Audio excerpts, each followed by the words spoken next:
information and content in this program are for general informational purposes only. No viewer or listener should not or refrain from acting on the basis of information provided in this program without first seeking legal advice from a proper counsel. No attorney-client relationship is created or intended to be created with the audience of the program. Serbisyong Legal. Please be advised that the views and opinions of the hosts and guests do not reflect those of the station, the management, and its network. Ang programang Serbisyong Legal ay hatod sa Indo ni Ma'am Angie M. Ambata and family. Serbisyong Legal. Kaiba si Father Attorney Neil Aradas.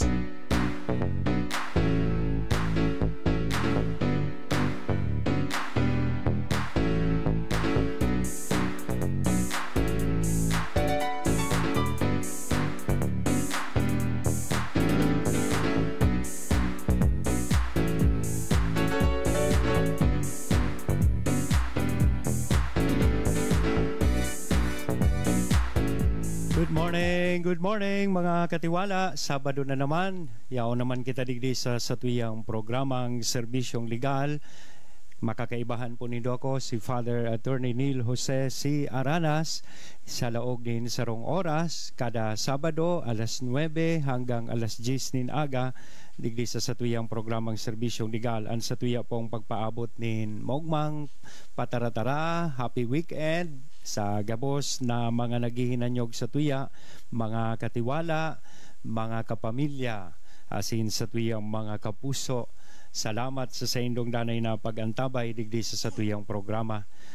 Pinagmamaawot niya to na simbagon ang mga nagkapirang mga kahaputan, sinsiring man ang mga suhestyon digdi sa satuyang programa, tanganing mas lalo kitang makapaglingkod asin makatabang sa lambang saro sa satuya sa paagi ka satuyang Serbisyong Legal.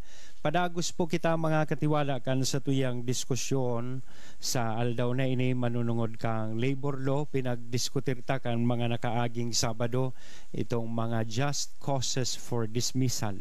Tanganingan sarong dismissal maging legal kay puha na obserbaran itong mga bagay-bagay, mga procedures na dapat kumplihan kan sarong employer.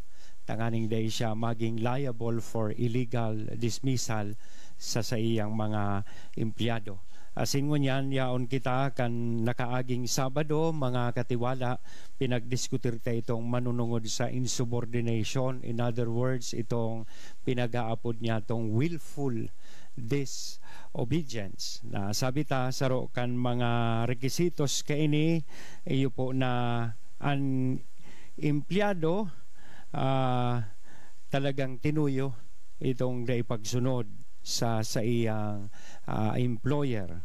The employee's assailed conduct must be willful or intentional. And of course, sabi taman kang nakaaging Sabado, the willfulness being characterized by a wrongful and perverse attitude. Pinagdiskutir po niya to yan. As in ikaduwang rekisitos, tanganing ini masabi sa wrong willful disobedience, the order o itong lay o patakaran that was violated must have been reasonable, lawful, made known to the employee, pinaisi sa iya, and must pertain to the duties which he had been engaged to discharge. Iyan ang mga rekisitos kaito na pinaliwanag ta po kang nakaaging Sabado. Salamat sa mga nagaantabay po sa tuya, sa mga sponsors palan kaining sa tuyang programa, lalong-lalo na si Ate Angie Ambata asinan sa iyang familia.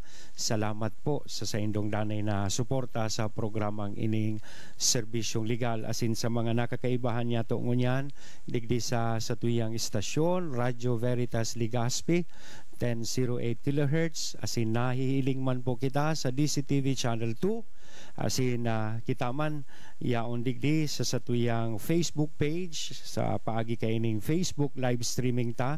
Salamat sa mga nagko-comment, salamat sa mga nagla-like, salamat sa mga nag-aantabay sa tuya digdi man sa satuyang Facebook. Ngunyan na Sabado, ipapadagos po niya to ining satuyang diskusyon sa saro giraray na sabihon ta just causes for dismissal. apisar kan willful disobedience, ang saro pa po kayan itong inaapod niya itong serious misconduct na pwedeng maging rason, pwedeng maging just cause for dismissing an employee. Ano po ining pinag-aapod niya itong serious misconduct? Aramuntang una, ano ang misconduct? Sabi kang labor code, ang misconduct daa itong improper or wrongful or wrong conduct. It is the transgression of some established and definite rule of action. Yan. Day mo sinunod itong itinaong reglamento asin patakaran kan kumpanya. Binayular mo sa roiyan na misconduct. A forbidden act. Bawal, alagad, ginibo. Yan. Masarap ang bawal. A dereliction of duty. Intentional na pag-abandonar mo kan sa imo dapat na duty. Willful in character, o importante ini, talagang sinadya mo, and implies wrongful intent and not mere error in judgment. So dahil kan sa imong ginibong transgression, may nakausa ining epekto lalong-lalo na sa imong pinagtatrabahuhan na kumpanya. Ano naman ang requisitos, mga katiwala? Ano ang pinagkukonsidera na requisites for a serious misconduct? Tanganing makonsider ang sarong aksyon, ang sarong gibo or conduct na wrongful or serious misconduct, ini ang dapat na tungkusan ta. Ang saro po kayan, it must be serious. Yan. Kaya nga ni, serious misconduct. It must be serious. Second, it must relate to the performance of the employee's duties. So sa iyang conduct has something to do with the duty that he has to deliver or he has to perform.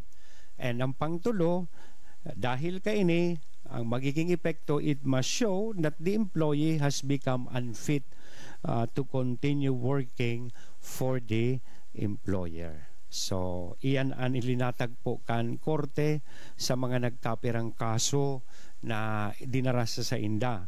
In particular, ining requisites na ini for serious misconduct, it was laid down by the court sa kaso kang Fujitsu Computer Products Corporation of the Philippines versus Court of Appeals. Kung gusto ta pong basahon ini ang citation kay ini 454 SCRA 737 kang 2005 po ini na desisyonan kan korte. So ang number one requisite po digdi, tanganing makonsider na ang sarong empleyado is guilty of serious misconduct, saro po kayan, it must be serious. Now, under the labor code sa Article 2A2, the misconduct to be a just cause for termination must be serious.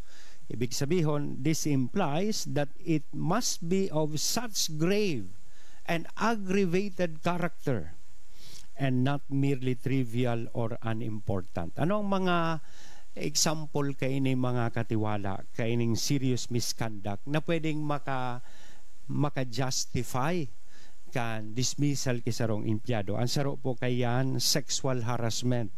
Halimbawa, so manager, tigpaparakaputan sukamot kan sa iyang empleyado, tigma-massage su shoulder or kakares su liog, su nape kan sa iyang sekretarya. Iyan saro iyan ang mga indikasyon kang sarong serious misconduct. Saro pang itinao na kaso digdi itong fighting within company premises. Halimbawa, nag-iriwal sa mga empleyado, dumana sinda nagburukbugan. Saro iyan na tigko-considerar kang korteng serious misconduct and uttering obscene, insulting, or offensive words against superior. Halimbawa, pigparamuda su superior niya, so sa iyang bossing, Saro iyan na indikasyon manin serious misconduct. Igwa nga ning sarong kaso na pigpamidbid niya na nephew niya, tigiba-iba niya sa opisina, ito pala ang jowa niya. So nag-misrepresent siya na itong estudyante sa iyang nephew, ito pala ang jowa niya. So pinagkonsiderar man ito kan korte na serious misconduct. Ang sunod, igwang sarong kaso, example ini, na kaso na kung saan na-determinar po kang korte na ini sarong serious misconduct. Itong sarong co-teacher na tig-pressure niya po so sa iyang co-teacher na baguhon sugrado kan sa iyang estudyante because sus co-teacher niya tinawanin failing grade so sa iyang estudyante. Now, he was pressuring ito and intimidating at the same time his co-teacher na baguhon ito and gibuho na passing grade, and that was deemed to be a serious misconduct sosog sa korte. Ano pang ibang mga ehemplo kay ning misconduct na nahihiling ta po as na-experience ta sa oral daw na pagtrabaho as in sa tuyang place of work? Ansaro po kayan na nakonsiderar kang korte sa kaso ni Felix versus Enertech System Industries Incorporated 355 SCRA 680 or 680 kan 2001, itong falsification of time records pag-falsify kang time records sa mga opisina bagangon yan. Iwa kita kan inaapod na bandiklak. Ining bandiklak pong iniyan sarong mechanical time clock na gagamit to keep track of employee work hours. Anong oras siya naglaog, anong oras nagluwas. Yan, mahiling mo duman su work hours niya, ma-punch or ma-stamp siya duman. So saro kan mga indikasyon na nahiling kan korte kay serious misconduct itong empleyado na nagfalsify kang time cards na pinagkonsiderar itong serious misconduct and dishonesty at the same time pagdaya or fraud, which are just causes for termination of employment under Article 282 paragraph A and paragraph C kang Labor Code. Ansaro pa itong inaapod niya tong immorality. Serious misconduct man iyan. Immorality. Medyo very broad ang meaning kay ini. Kaya aramon ta daw naging interpretasyon kang korte sa sarong kaso manunungod kay ning immorality. So kaso ni Jose Santos Jr. versus NLRC and itong Hagonoy Institute Incorporated. So sa indang mga directress and superior duman, principal, directress and principal, mababasa ta po ini sa 287 SCRA 117 kang 1998 ining kaso. Sabi digdi kang korte, on the outset it must be stressed that to constitute immorality, the circumstances of its case must be holistically considered and evaluated. So dahil ta very broad nga ni pag sinabi tang immorality, so kay po na evaluate ang kada circumstansya as in kaso na encuentro in light of the prevailing norms of conduct and applicable laws. So sa American jurisprudence pinagdedefine ang immorality as a course of